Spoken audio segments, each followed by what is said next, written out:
Night over northern Germany. February 1943. The bombers fly high, their engines trembling in the cold air. No moon, no horizon, only darkness, endless and alive. Every man aboard knows the odds. 1 out of 3 will not return tonight. For months, the Royal Air Force had dominated daylight raids, but at night, the Germans ruled the heavens. Invisible searchlights swept across the dark, guided by something the British couldn't see or hear. Bombers vanished mid-air, torn apart by fighters that appeared out of nowhere. They called them the Eyes of the Reich. Radar, a word still new, mysterious, almost magical, and it was killing thousands. By the winter of 1943, losses reached 45%. Entire squadrons erased from the night. Deep beneath concrete bunkers, German engineers had created something the Allies barely believed possible. Machines that could track a bomber through cloud, fog, and total darkness. The Würzburg-Riese, the giant radar, it saw what human eyes could not. Each pulse of radio energy painted a target in the sky, and somewhere above, a British pilot felt his aircraft shudder, hit by shells fired from a gun guided by an invisible hand. Those who returned spoke of ghosts. "We never saw them," one gunner wrote. "Only the flak, and the searchlights that found us like they knew our names." Back in England, airfields filled with silence. Crews counted names on chalkboards, empty beds, untouched tea mugs, letters never sent. Somewhere in that darkness lay the key, a secret so powerful it could decide who lived and who vanished into the smoke. And to uncover that secret, someone would have to steal it. Someone would have to steal it. But first, they had to understand what it was. In 1943, the German radar network stretched like a web across Europe. From Norway's frozen cliffs to the beaches of France, dozens of stations pulsed invisible energy into the sky, each beam a silent hunter. They called it the Kammhuber Line, a chain of overlapping radar zones guiding night fighters toward Allied bombers. Every sector had its own code name, its own commander, and its own graveyard of downed aircraft. British pilots described it as flying into a wall of light. The moment they crossed the coastline, searchlights snapped on, flak opened fire, and Messerschmitts appeared out of nowhere. No one could explain how. The British had radar too, the famous chain home stations, but theirs were primitive, built for warning, not precision. The Germans had gone further. They had built eyes that could see through night itself. In a bunker near the French town of Bruneval, engineers worked in secret on something new, a radar capable of tracking a single bomber at 10 miles and directing guns with deadly accuracy. It was called Würzburg-Riese, the giant Würzburg, a parabolic dish 6 meters wide, rotating on gears as smooth as a watch, its signals sweeping the clouds in slow, mechanical rhythm. Every few seconds, a pulse went out, and the returning echo painted a ghostly dot on a green glass screen. That dot was death approaching. To the Germans, it was a masterpiece of engineering. To the Allies, it was a mystery, a weapon they had to understand or die trying. In London, reports began to pile up. Pilots claimed their formations were ambushed with impossible precision. Intelligence officers intercepted fragments of German messages, strange code words, references to Freya, Würzburg, and Heinrich. But no one could decipher what they meant. One man believed he knew. Air Marshal Roderick Hill, a calm, methodical scientist who had studied radar long before it became a weapon. He was convinced that the secret to the Luftwaffe's success was not luck, but mathematics, the precise timing of reflected waves. If they could capture one of these machines, he said, we could turn their own eyes against them. The idea sounded impossible. The radar sites were heavily guarded, built on cliffs and surrounded by concrete bunkers. But there was one weakness. The Germans believed their invention was too complex to be stolen. They were wrong. The Royal Air Force and British commandos began planning a mission unlike any before. It would not be a bombing raid or a sabotage strike. It would be a theft of science itself. In early 1942, a spy working with the French resistance smuggled photographs of a radar dish near Bruneval. The images were blurry, grainy, taken at dusk, but they showed enough. The dish, the control van, the power cables running to the beach. That was all the Allies needed. They called the operation biting, a small word for a very big risk. 120 men of the parachute regiment were chosen, volunteers, handpicked for silence, speed, and precision. Among them was a young radio technician, tasked with one job: to dismantle the radar and bring it home, alive. In the weeks that followed, engineers in Britain studied the photographs, building mock-ups of the radar station from wood and scrap metal. Commandos rehearsed the assault in the Scottish Highlands, jumping by night, timing every move to the second. They knew the odds were brutal. If the Germans destroyed the radar before capture, the mission would be worthless. If the paratroopers missed their drop zone, they would land in the sea. If they failed to reach the extraction boats before dawn, they would be hunted and killed on the beach. But still, they trained. Because if they succeeded, they would hold in their hands the very eyes of the Reich. And so, on a cold February night, as the moon rose over the French coast, a line of aircraft took off from southern England. Their lights blacked out, their cargo priceless. Inside, the men sat in silence, each one staring at the red glow of the cabin light. Some whispered prayers. Others checked their weapons one last time. No one spoke about what waited below. At 11:20 p.m., the jump light turned green. One by one, they disappeared into the darkness. The hunt for the invisible eyes had begun.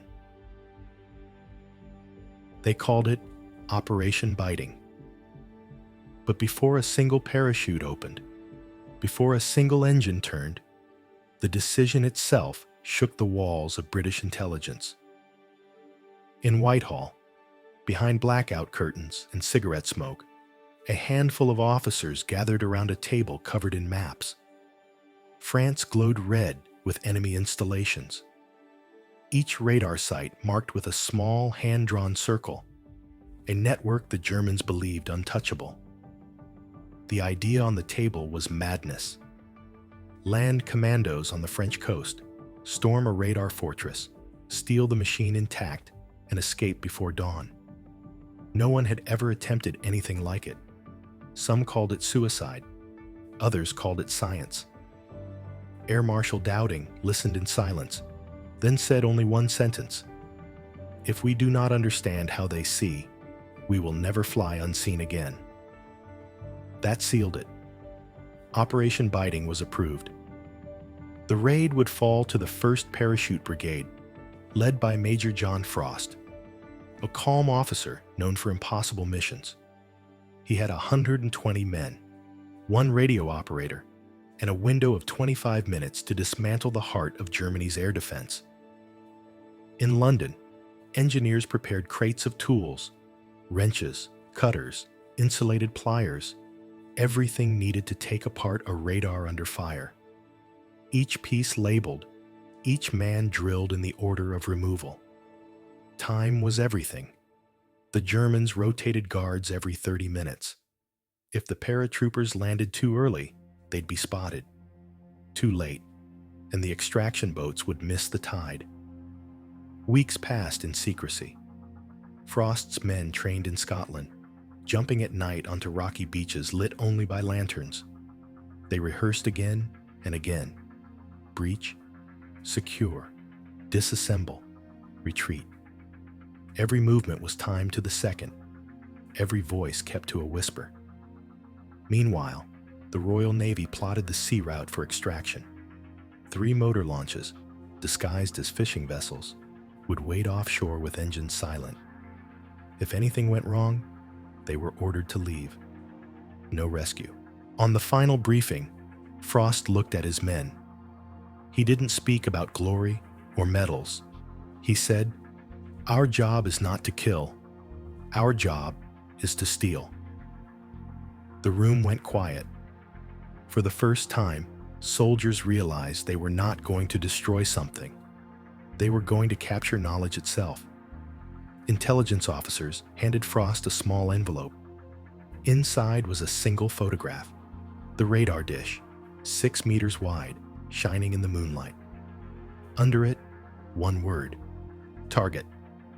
They memorized every angle, every doorway, every cable. If the station commander pressed the demolition switch, the entire site would vanish in smoke. They had to reach the control room before he even knew they were there. Night after night, the team waited for perfect weather. Wind too strong? Abort. Clouds too thick? Abort. Finally, on February 27, 1942, conditions aligned. Moonlight over the channel, low tide at 3 a.m. At 9 p.m., engines roared at RAF Thruxton.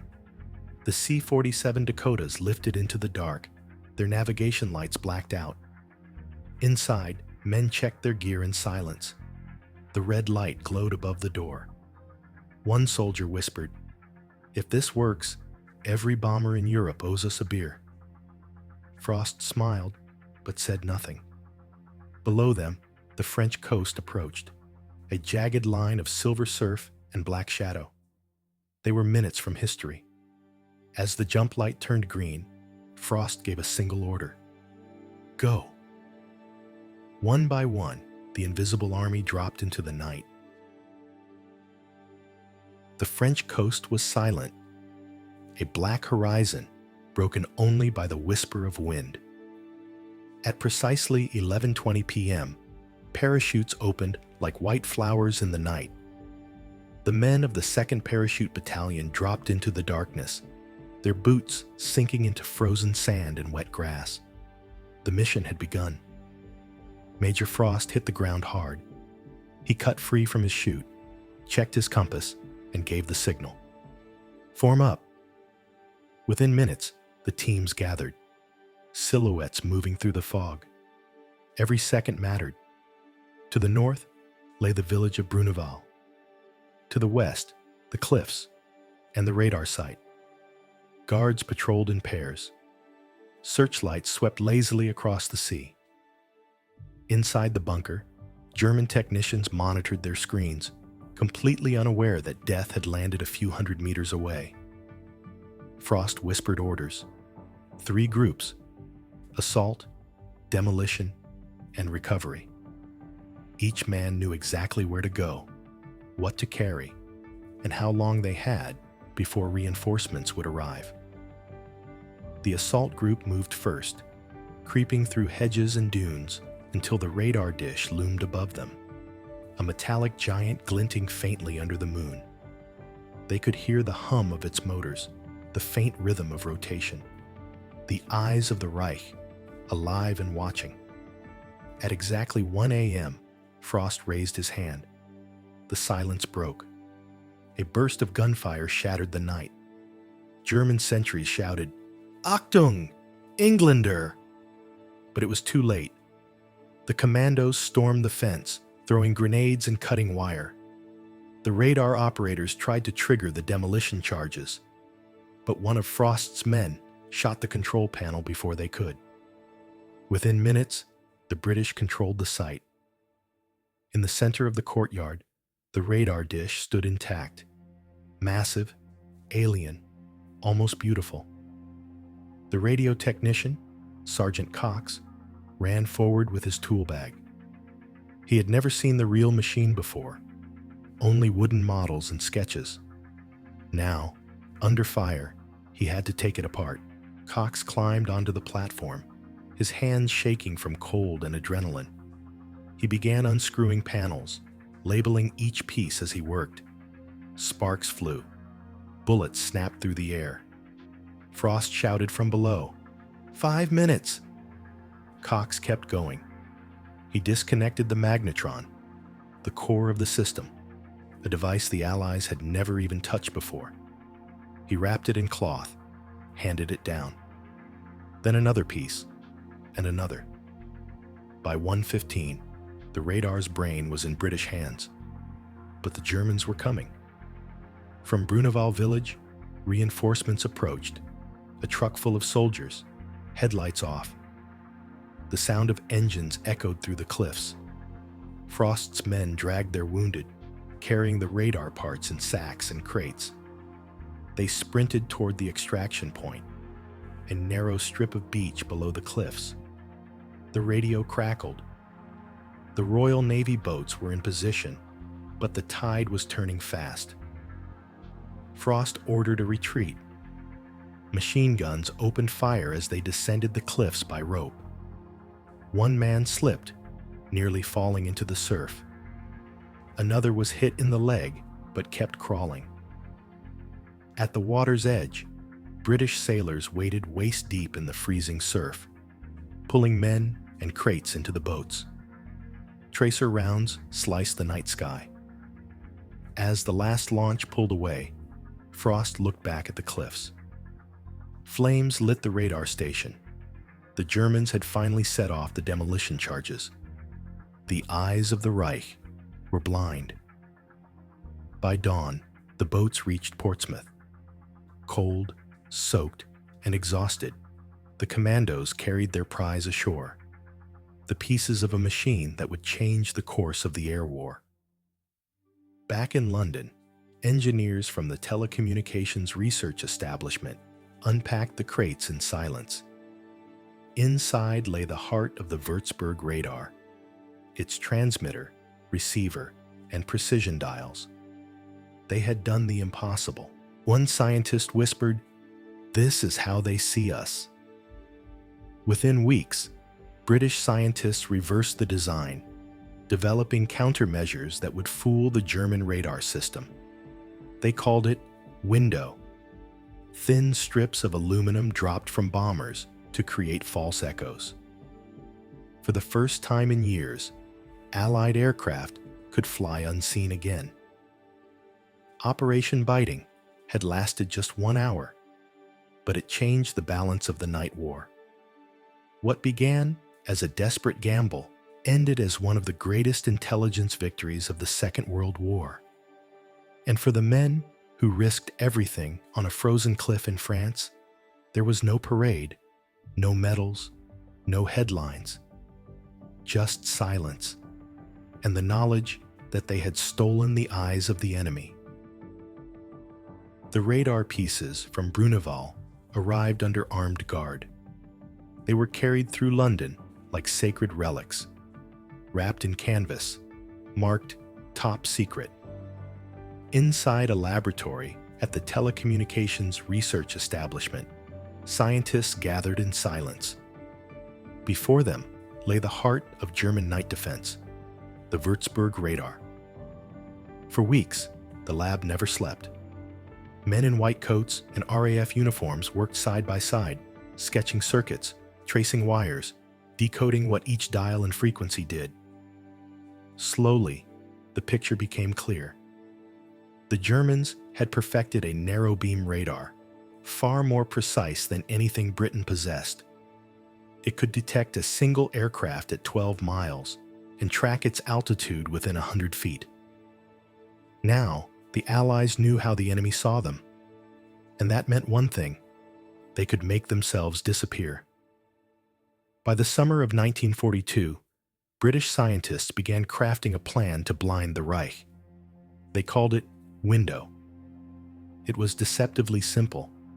Thin strips of aluminum foil, each cut exactly to half the wavelength of German radar signals. When dropped from a bomber, the foil drifted through the air, creating thousands of false echoes. To the radar screen, it looked like an entire fleet. But there was a problem. If the Germans copied the same trick, they could blind British radar too. So for months, both sides hesitated, each afraid to open Pandora's box. Then came 1943. The war in the skies had reached its breaking point. Bomber command's losses were unsustainable. Entire squadrons vanished every week. The night skies over Germany burned with flak and tracer fire. The order finally came. Operation Gomorrah. The first mass use of radar deception. On the night of July 24th, as more than 700 bombers took off toward Hamburg, each aircraft carried bundles of window. At the command, crews tossed the foil into the slipstream and watched it scatter like silver snow. In German radar stations, chaos erupted. Operators shouted in disbelief as their screens filled with static. Instead of a few clear targets, they saw hundreds, thousands, ghost aircraft filling the sky. The anti-aircraft guns opened fire blindly. Night fighter squadrons scrambled in every direction. The Luftwaffe's precision network, the system that had hunted Allied bombers for years, collapsed in minutes. For the first time, the bombers reached their targets unchallenged. Entire industrial districts of Hamburg were hit. The city burned for days. It was the beginning of the end for the German night defense. Radar, once their greatest weapon, had turned into their greatest weakness. As the months passed, Allied scientists refined the technology further. They developed jamming transmitters, code-named Mandrel and Carpet, to flood enemy radar frequencies with noise. New navigation systems guided bombers home through fog and darkness. The hunters had become the hunted. But none of it would have been possible without the stolen machine from Bruneval. Every countermeasure, every new tactic, traced back to that frozen night on the French coast, when a handful of paratroopers stole the enemy's eyes. By 1944, German cities lay within reach of Allied bombers every night. What once was suicide became survival. The odds had reversed. Pilots who once feared invisible hunters now flew under a cloak of deception, their aircraft surrounded by ghosts of radar light. In their logbooks, some wrote simply, "Window works." For the men who had watched friends vanish into the dark skies of 1943, that meant everything. Technology had shifted the balance of fear, and the war of the night was finally turning in favor of the light. In war, soldiers fight on the ground, in the air, and at sea. But the greatest battles are often fought in silence, in laboratories filled with chalk dust, radio waves, and sleepless minds. After Bruneval, a new kind of soldier emerged. They didn't wear uniforms. They carried no rifles. But their weapons were equations, circuits, and sparks of impossible ideas. They called themselves the backroom boys. Mathematicians, physicists, engineers, many too old or unfit for combat, yet their work decided who lived and who died. At the heart of it all stood a quiet genius, Sir Robert Watson Watt, the father of radar itself. It was his early experiments that gave Britain the chain home system, the world's first defensive radar network. Now, he watched as his own invention became both weapon and target. Working alongside him was Joan Curran, a young physicist from Wales, sharp, stubborn, and endlessly curious. It was Curran who designed the first prototypes of window, those strips of aluminum that blinded German radar. Her colleagues doubted it would work. She insisted it would. And when Hamburg burned, history proved her right. Curran never sought fame. She once said, "If it saves one crew, that's enough." In another corner of the British scientific world, Alan Blumlein, the brilliant inventor of stereo sound, was designing airborne radar systems to detect submarines. His technology allowed bombers to locate U-boats through fog and darkness, a miracle of precision. But in 1942, Blumlein's test aircraft crashed off the coast of Wales. He died with his blueprints in his hands. Few outside the laboratory ever learned his name. The work continued without pause. At Malvern, in underground tunnels and damp basements, scientists built radar countermeasures, transmitters that screamed static into the enemy's frequencies. They called one device Carpet because it blanketed entire radar networks in noise. The Germans tried to adapt. They tuned their systems to new wavelengths, built more powerful transmitters, even experimented with radar-guided missiles. But the Allies were always one step ahead. For every innovation of the Reich, a shadow scientist in Britain found a way to break it. What few knew at the time was that their American allies were doing the same. Across the Atlantic, at the Massachusetts Institute of Technology, an entire division, the Radiation Laboratory, worked day and night, perfecting microwave radar and jamming systems. They called it the greatest secret school in the world. It united over 3,000 scientists, including Nobel laureates and students barely out of college.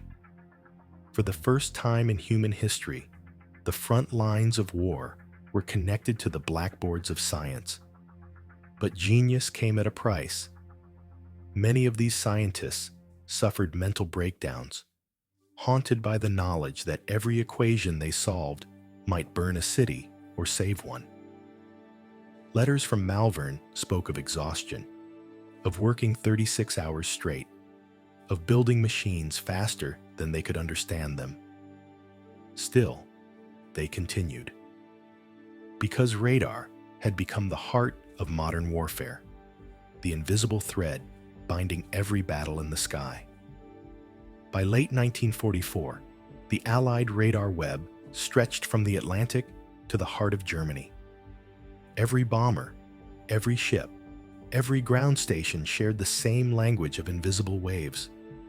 The war had become a war of frequency, of reflection, of deception. And while soldiers and pilots became heroes, the scientists faded into the background, their names buried in classified files for decades. After the war, some returned to teaching. Others vanished into government projects.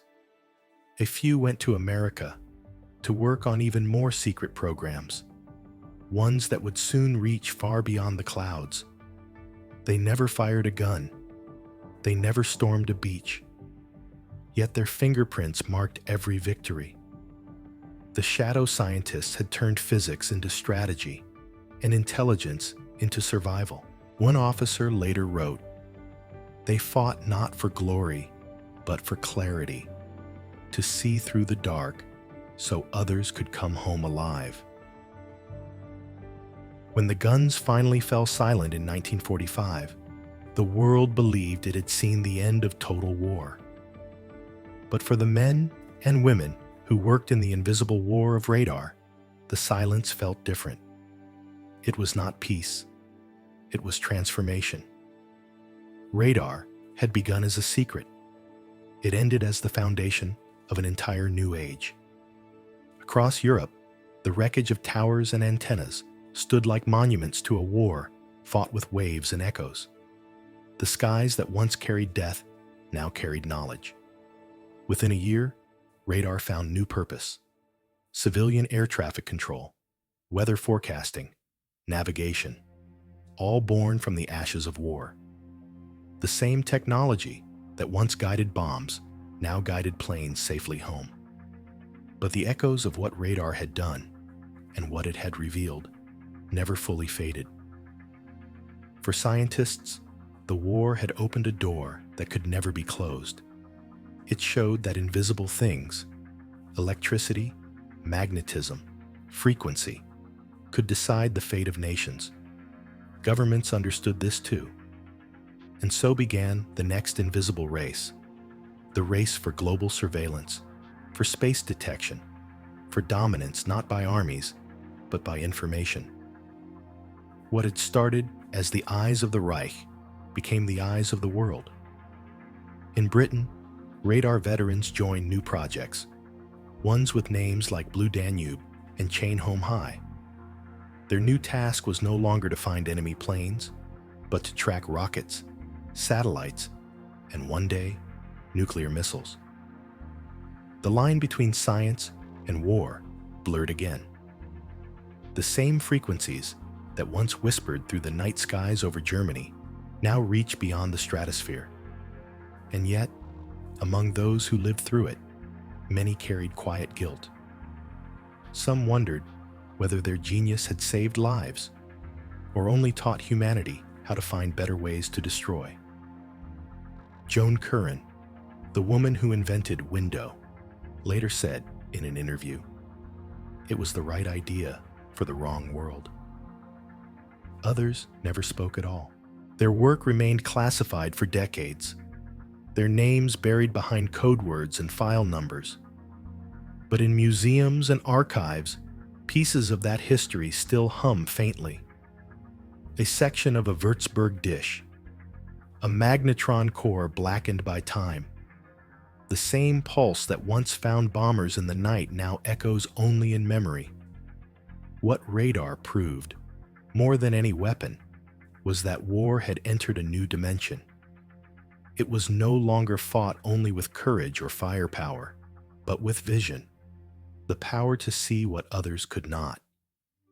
Every modern technology of detection, from weather satellites to GPS, from stealth systems to missile defense, traces its lineage to that moment when a handful of commandos stole a radar on a frozen beach. It was not just a theft of hardware, but of understanding, a realization that the battlefield could exist in the unseen, in the space between signals and silence. And though generations have passed, the same question remains. When we learn to see everything, do we also lose something? The mystery, the restraint, the human limit that once kept us from perfect vision. History rarely remembers the ones who worked in shadows, but the echoes of their work still ripple through every screen, every signal, every sky. Somewhere, perhaps, a faint pulse of radar still bounces through the night, a whisper from 1943, still searching, still listening for the ghosts in the smoke. History remembers the battles, the names, the generals, the flags that rose in victory. But sometimes, the course of a war turns not on the front lines, but in the quiet hands of those who worked unseen. The men who landed on the cliffs of Bruneval did not win the war that night, but they changed it forever. From the parts they carried through the darkness, a chain of discovery began. Scientists decoding frequencies, pilots flying under radar shadows, engineers turning silence into survival. Each man, each woman, was a link in the invisible network that saved thousands of lives. They didn't steal for glory, they stole for knowledge. And in doing so, they redefined what it meant to fight. In every airport radar, in every satellite scan, in every whisper of wireless communication, their fingerprints remain. The same pulse that once guided bombers now guides us home. For decades, their story stayed buried. Classified reports, forgotten medals, lost among the grand narratives of tanks and generals. But time has a way of bringing echoes back to the surface. Today, when we talk about technology, about the power to see, to predict, to control, we walk on the path they built. They taught humanity that the greatest strength lies not in firepower, but in understanding. A soldier once said, "We fought the dark not with bullets, but with light." And maybe that's the truest legacy of all. That knowledge itself became the weapon that ended the longest night. To remember them is to remember that courage wears many faces. Some hold rifles, others hold wrenches, or equations, or wires. But all share the same fire, the belief that what they do in the shadows might one day bring the world into the light. So when you look up at the sky tonight and see the quiet blink of a plane or the faint streak of a satellite crossing the stars, remember that it began here, in the smoke and static of a world at war. A handful of men, a stolen machine, and the idea that even in darkness, humanity could learn to see.